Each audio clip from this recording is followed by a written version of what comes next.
If anybody is returning to work and they want to update their CV or LinkedIn profile, then LinkedIn is an online network, a little bit like Facebook, but for business. So it's a window shop where you can put your CV and connect with people. My advice would be get somebody very honest who doesn't know you particularly well to look at it. Look online, Google best CV websites, because there will be templates out there to help you.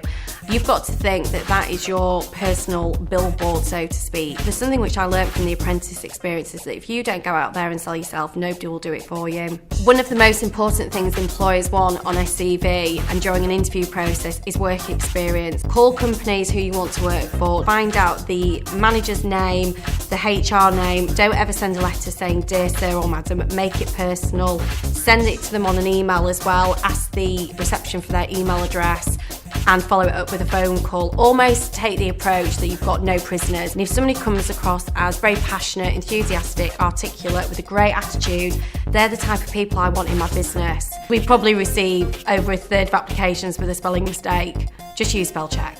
Before you potentially pick up the phone to companies who you don't know, think about the network you've got within your friends and family. Is there anybody who could give you not necessarily weeks of work experience, but maybe even just a day or 2 days? When you're being interviewed, often you're not even asked how long you've worked somewhere. So you could actually do a day here, a day there.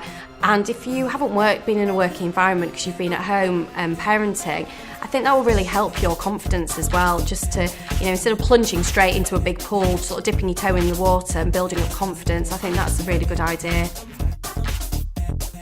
I didn't feel guilty at all going back to work to grow a business which is my daughter's future. I'm financially responsible for my daughter. I think with more and more single parent families now, people don't have the choice, they don't have the luxury of being able to stay at home. I enjoy all the time I spend with my daughter on a morning, on an afternoon, but she really thoroughly enjoys going to nursery, and I've got nothing to feel guilty about. That time when you have a newborn baby, you just almost fall into a black hole. But I wanted to have a shower and wash my hair and put a dress on and put some makeup on and grab back at me, Claire Young, who I was, because I'd worked hard to be a career person and have a profession. And the majority of the people who commented, the men said, good on you, great, go for it. And a lot of the women commented and said, what are you doing? You've just had a baby. You can do both.